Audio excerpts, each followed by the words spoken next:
बिस्मिल्लाहिर्रहमानिर्रहीम। रब्बि इश्रह ली सदरी व यस्सिर ली अमरी वहलुल उक़दतम मिन लिसानी यफ़क़हू क़ौली। आज हम इस मौजू पे गुफ्तगू करेंगे, वो है कुरान पाक की जो आज हमारे पास तरकीब और तक़सीम है वो कब की है और उसके पीछे क्या लॉजिक है और क्या उसके पीछे नुक्ता नज़र है। पहले हमें समझना चाहिए कि कुरान की दो तरतीबें हैं, एक तरतीब नुज़ूली है और एक तरतीब तौक़ीफ़ी है। तरतीब नुज़ूली वो है कि जो तदरीजन कुरान पाक नबी सल्लल्लाहु अलैहि वसल्लम पे जिब्रील अमीन लेके आते रहे और नाज़िल होता रहा, ये तरतीब नुज़ूली है। और जो तरतीब तौक़ीफ़ी है वो ये है कि जो आज कुरान पाक हमारे पास मुसहफ़ की सूरत में मौजूद है वो तरतीब तौक़ीफ़ी कहलाती है और वो भी अल्लाह की तरफ से है। और नबी सल्लल्लाहु अलैहि वसल्लम दौरा किया करते थे, जो कुरान उतरता रहा हर रमज़ान में उतरे हुए कुरान का दौरा किया करते थे हज़रत जिब्रील के साथ। और आखिरी रमज़ान में आपने 2 दफ़ा दौरा किया जिसमें यही तरतीब थी और इसी तरतीब के तहत आपने कुरान को महफूज किया और लोगों को याद करवाया। तो ये तरतीब अल्लाह की तरफ से है जो मुसहफ़ की तरतीब है। अब हम देखेंगे कि कुरान की जो सबसे छोटा यूनिट है उसको आयत कहते हैं। अरे इंग्लिश में लोग वर्स या वर्सेस का तर्जमा करते हैं तो ये मुनासिब नहीं है। आयत ना वर्स है ना कोई जुमला है या कुछ नहीं, आयत एक निशानी है। और आयत जो है वो कुरान के लिए किसी ज़बान में भी है वही वर्ड मुनासिब होगा इस्तेमाल किया जाए। अब आयत कुछ छोटी भी हैं कुछ बड़ी भी हैं और कुछ हरूफ मुक़त्तियात पर मुश्तमिल हैं। मसलन अलिफ लाम मीम, खाम मीम, अलिफ लाम रा, साद, यासीन, इस तरह की आयत, ये भी एक पूरी आयत हैं। अब ये नबी सल्लल्लाहु अलैहि वसल्लम के दौर में आयत की तरतीब मुकर्रर कर दी गई। आयत की तादाद के अंदर इख्तिलाफ मौजूद है लेकिन वो भी सुन्नत से साबित है। उसके पीछे भी नबी सल्लल्लाहु अलैहि वसल्लम के अक़वाल बयान किए जाते हैं। मतलब कुछ लोग बिस्मिल्लाह को भी हर सूरत के साथ आयत तस्वर करते हैं, लेकिन एक नुक्ता नज़र ये है कि बिस्मिल्लाह जो है वो सिर्फ़ तलकीन के लिए है और सूरत के दरमियान फ़सल रहे कायम रहे तो वो सूरत का हिस्सा नहीं है। अब यहाँ से भी 113 आयत का फ़र्क पड़ जाता है। फिर कुछ और जगहों पे भी मुख्तलिफ़ मामलात हैं लेकिन वो नबी सल्लल्लाहु अलैहि वसल्लम की सुन्नत से साबित है। तो सबसे छोटी तरतीब जो है वो सूरतों की वो आयत है। और उसके बाद सूरतों की तकसीम जो कुरान में 114 सूरतें हैं ये भी नबी सल्लल्लाहु अलैहि वसल्लम ने ख़ुद करवाई और अल्लाह के हुक्म से की गई।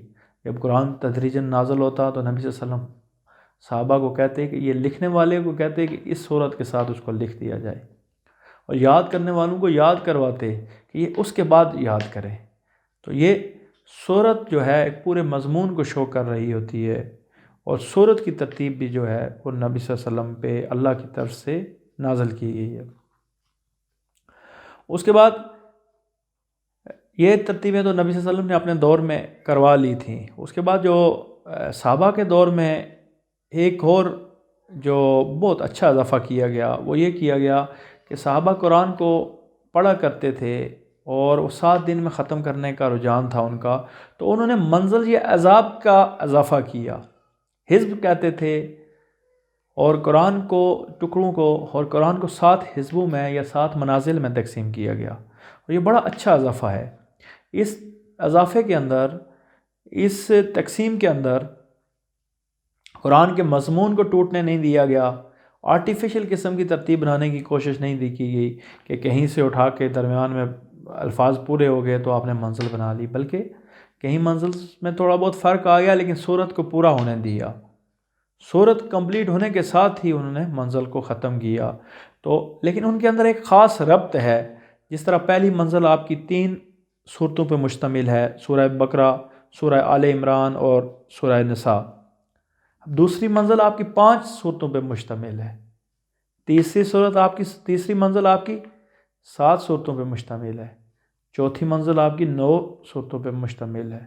5वीं 11 पे और छठी 13 पे और 7वीं और आखिरी मंजिल जिसमें बहुत सारी सूरतें हैं वो 65 पे। उसकी तकसीम भी 13 ज़रब 5 वो फ़लसफ़ा रखा उसके अंदर। اور مکمل صورتوں کو منازل میں شامل کیا گیا، اور وہ لوگ جو 7 دنوں میں قرآن ختم کیا کرتے تھے ان کے لیے یہ بڑی اچھی تقسیم تھی۔ اب جو قرآن کو رکوع اور پاروں میں تقسیم کیا گیا یہ بعد کی تقسیم ہے۔ غالباً رکوع میں جو تقسیم کی گئی وہ حجاج بن یوسف کے دور میں کی گئی، اور یہ بھی بڑی اچھی تقسیم ہے۔ رکوع میں بھی منزل کو ٹوٹنے نہیں دیا گیا، رکوع میں بھی جو مضمون تھا اس کو ٹوٹنے نہیں دیا گیا، مضمون کو برقرار رکھا گیا۔ اب کچھ رکوع چھوٹے ہیں کچھ بڑے ہیں، لیکن وہ پورے ایک مضمون کو شو کر رہے ہوتے ہیں، بلکہ کچھ صورتوں کے چھوٹی چھوٹی صورتوں پہ ایک رکوع ہے، 3 آیات کی بھی جو صورت ہے اس کا ایک رکوع ہے، تو مضمون کو برقرار رکھا گیا۔ اور یہ ترتیب اس لیے کی گئی کہ 30 دن کے اندر رمضان میں تراویح میں قرآن پڑھنے میں آسانی رہے۔ اسی طرح حجاج بن یوسف کے دور میں ہی کیونکہ عرب سے عجم کے اندر قرآن کی تعلیمات عام ہوئیں تو اعراب لگے، نقطے لگے، یہ ساری چیزیں، رموز و اوقاف کا کام کیا گیا، یہ بڑا کارنامہ ہے اس کا، حتیٰ کہ تاریخ کا ظالم ترین شخص تھا لیکن اللہ نے اس سے کام لیا۔ پھر پاروں کی تقسیم 30 دنوں میں قرآن ختم کرنے کے لیے کی گئی، لیکن یہ بڑی عجیب سی تقسیم ہے۔ اس میں لگتا ہے کسی نے صفحے گنے اور وہ تقسیم کر دی، کہیں درمیان میں صورت کو توڑ دیا گیا، ایک ہی اتنی مقدار میں کرنے کے لیے اس کو برابر کر دیا گیا، لیکن اس میں مضمون کا خیال نہیں رکھا گیا، یا وہ تسلسل و ربط جو ہے اس کا خیال نہیں رکھا گیا۔ تو یہ تقسیم، پاروں کی تقسیم بھی آج موجود ہے۔ امید ہے کہ آج کی گفتگو آپ کو پسند آئی ہوگی۔ وما علینا الا البلاغ۔